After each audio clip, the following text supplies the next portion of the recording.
The millionaire was passing by and saw his daughter in handcuffs. His reaction shocked everyone. The air outside the school was heavy and tense. Maya's small hands twisted against the cold steel of the handcuffs, cutting into her wrists. Tears streamed down her cheeks as she stumbled, her backpack slipping from her shoulder and landing on the sidewalk with a thud. "Let me go. I didn't do anything," she screamed, her voice hoarse from crying. The man in the black suit tightened his grip on her arm. "Quiet," he growled under his breath. "This will be easier for you if you stop resisting." But Maya wouldn't stop. She fought against him with all the strength her small frame could muster, her legs scraping against the pavement as he dragged her toward the waiting car. Around them, a few parents stood frozen, whispering among themselves as they watched. "Isn't that the little girl from Mrs. Kane's class? Why is she in handcuffs? What could she have done?" No one stepped forward. At that exact moment, a tall man in a tailored navy blue suit stepped out of his sleek black car parked across the street. Richard Hawthorne, a name everyone in the city knew, a man of power, wealth, and influence. But today, he was here to pick up his only daughter. She had always asked him why he never came himself, why he always sent the driver instead. So this time, he decided to surprise her. He even arrived earlier than expected, imagining her little face lighting up when she saw him waiting. He was distracted, scrolling through emails on his phone, until a sound pierced his thoughts. "Daddy, Daddy, help me." His head snapped up. There, across the street, was his daughter, his little Maya. Richard froze in disbelief as he saw her being hauled away like a criminal, her face twisted in terror. For a split second, the world around him seemed to stop, and then the rage came. "Hey!" he bellowed, his voice like thunder as he strode across the street. "What do you think you're doing with my daughter?" The man holding Maya turned, startled, his grip on her, faltered as Richard stormed toward him, his polished shoes crunching on the gravel. "Sir, please step back," the man said firmly, recovering his composure. "This is official school and security business." "School business?" Richard's voice dripped with venom. "Does school business involve handcuffing an innocent little girl and dragging her through the street like an animal?" "She was caught stealing," the man said coldly. "We're following protocol." "Stealing?" Richard's eyes flashed dangerously. "My daughter doesn't steal. Let her go now." Maya sobbed as she reached out to her father. "Daddy, I didn't do it. I swear they said I took a teacher's watch. But I didn't. I tried to tell them, but they wouldn't listen." Richard's chest tightened. He crouched down and gently cupped Maya's tear-streaked face. "Listen to me, sweetheart," he said softly, though his voice shook with barely restrained fury. "I believe you and I'm here now. No one's going to hurt you." He turned back to the man. "Take off those cuffs, or so help me. I'll make sure you never work another day in this city." The man hesitated. He wasn't used to being challenged, but there was something in Richard's voice, something that made him pause. By now, a small crowd had gathered. Parents whispered nervously, unsure whether to intervene. "Isn't that Richard Hawthorne? That's his daughter." "Oh no, this is about to get ugly." Richard stood tall, his broad shoulders blocking the man from dragging Maya another inch. "I said, take them off." "Sir, we were ordered by the school administration to detain her until what?" "Until you humiliated her in front of everyone," Richard snapped. "Do you even have proof? Or are you just taking the word of someone else?" The man's lips tightened, but he didn't answer. Richard glanced at the school building and saw a group of teachers watching from the windows.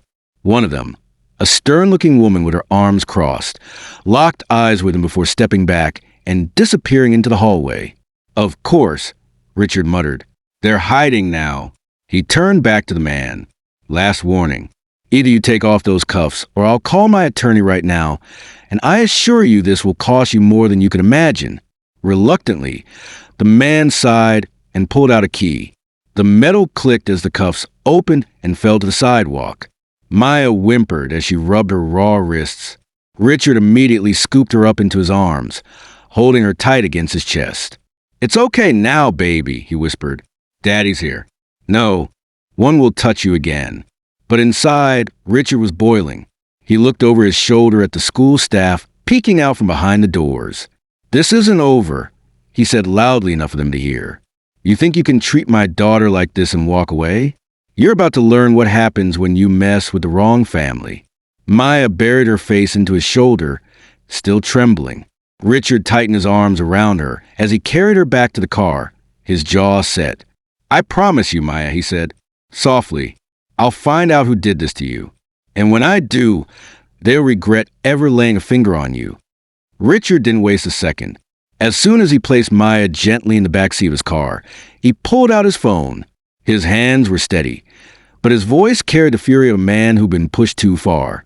"James," he said when his assistant answered, "drop everything. I want a full background check on this school, every staff member, every policy, every lawsuit they've ever been involved in, and get my legal team on standby." "Yes, sir," James replied quickly. Richard glanced at Maya in the rear-view mirror. Her small hands clutched her wrists where the handcuffs had left red marks. Her wide brown eyes shimmered with tears. "Daddy, are you mad at me?" she asked softly. His heart cracked. "No, sweetheart, never at you," Richard said, forcing calm into his voice. "I'm mad at them, the people who thought they could hurt you and get away with it." The next morning, Richard stormed into the school. Parents and staff froze as he entered, his presence sucking the air from the room. "Mr. Hawthorne," the principal began nervously, but Richard raised a hand to silence him. "Where's the teacher who accused my daughter of stealing?" he demanded. The principal hesitated. "Sir, there's been some confusion. If you'll allow us to explain why my daughter was humiliated in front of the entire school, why she was dragged away in handcuffs like a criminal." Richard's voice boomed through the office. "You don't get to explain, you get to answer." In the corner, a trembling teacher stepped forward. Mrs. Kane, the one Maya had pointed out as accusing her, avoided Richard's eyes. She was seen near my desk. "Mrs. Kane stammered. "Afterward, my watch went missing." "I thought you thought wrong," Richard snapped. "My daughter didn't steal anything." At that moment, another voice interrupted from the doorway. "That's because I took it." The room turned. A boy about Maya's age stood there pale and wide-eyed. "It was me," he confessed. "I took the watch as a prank. But when they started yelling at Maya, I got scared and didn't say anything." Gasps rippled through the office. Richard's face darkened. "You let my daughter suffer for your silence?" he said in a low, dangerous voice. The boy's parents rushed in horrified. "We're so sorry, Mr. Hawthorne. He didn't mean you've done." "Enough."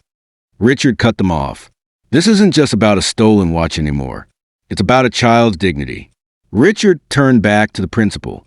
"You cuffed my daughter based on hearsay. You dragged her through the streets like an animal. And you, Mrs. Kane, you decided her skin color made her guilty before asking a single question." The staff shifted uncomfortably as murmurs spread among the parents gathered outside the office. Richard's voice rose. "You all should be ashamed. You run a school, not a courtroom, but you acted like judge, jury, and executioner for an innocent child." The next day, Richard called a press conference. Cameras flashed as he stood on the steps of the school with Maya holding his hand. "My daughter was falsely accused and humiliated because of prejudice and carelessness," Richard said firmly.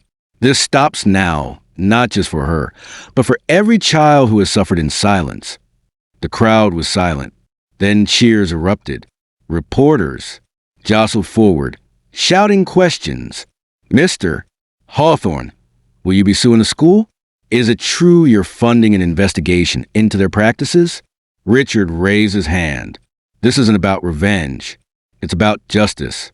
By the end of the week, the principal and Mrs. Kane were suspended pending an investigation. The school board issued a public apology. And Maya, she walked back into school a week later, head held high, her father beside her. The same children who once whispered cruel things now stared in silence. Some even clapped. "Daddy," Maya whispered as they walked. "Why are they looking at me like that?" Richard smiled. "Because they're finally seeing you for who you really are. A brave, kind girl who stood tall, even when the world tried to push her down." Everyone who had watched her dragged away in handcuffs was shocked. The staff who thought they'd silence the truth were shocked, and the boy who thought his lie would stay hidden forever was shocked. But no one was more shocked than Maya when Richard knelt in front of her outside the school and said softly, "You didn't just survive this, sweetheart. You've changed more lives than you know." And with tears in her eyes, she whispered, "Thank you for believing in me, Daddy." If you enjoyed this story, don't forget to give a thumbs up and hit that subscribe button for more emotional, dramatic, and unexpected tales. And let us know in the comments where in the world are you watching from. We love hearing from all of you. Until next time, stay kind, stay curious, and keep watching.